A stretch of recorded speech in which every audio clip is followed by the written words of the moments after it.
unfriended, while the others were lost to the streets.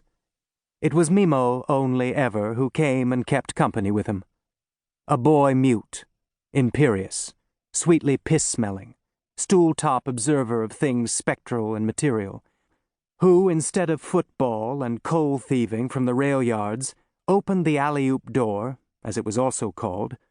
There wasn't any handle and the lock was long busted, but a stick wedged in the bottom right corner would send it swinging, and unlonesome the hottest hours in the back of the bakery afternoons, when the ovens smoldered for the night, and the glass doors that opened for the public were locked and blinded.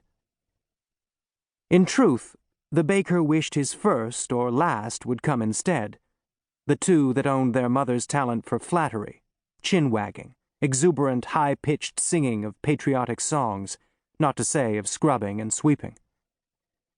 Despite all his thrift and toil, he had failed throughout the boy's younger years to lay up enough treasure in this world to provide a private room for their sleeping.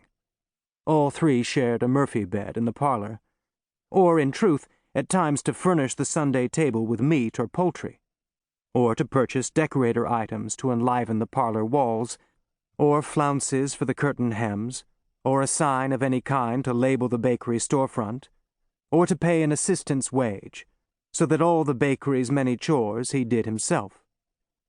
The boys he kept in school. Their mother rolled counterfeit Cuban cigars at the kitchen table. D'Agostino, the usurer that owned the consignment store, one of his clientele, told him it was the superstition that you couldn't spend what you didn't have that had kept the serfs in the fields.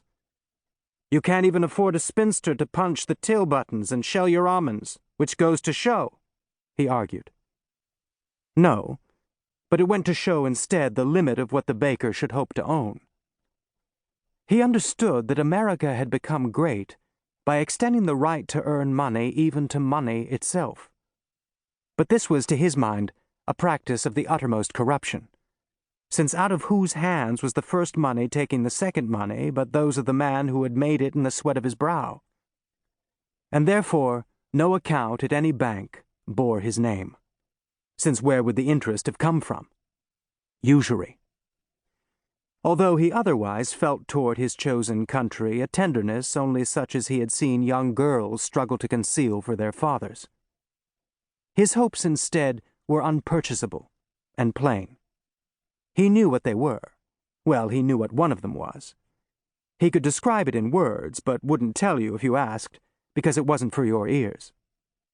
He was only a modest person, was not eminent in any way, and his clientele, even the children among them, didn't use his family name but called him Rocco, as though he were their servant or cousin. He was susceptible to dread.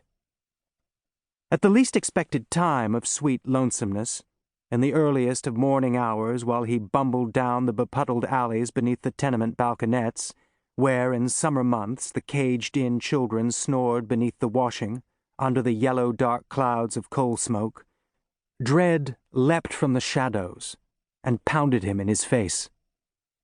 Or later, at 4 in the a.m., while he filled the proofing shelves with the day's 180 oblong loaves, slowly but slowly rising all around him, all white, picture a colossus in a mausoleum of innocence. Or while he was coaling the oven, the dread descended and clocked him. At such times, what could he do to protect himself but name the dread, and hope that that would sap its force?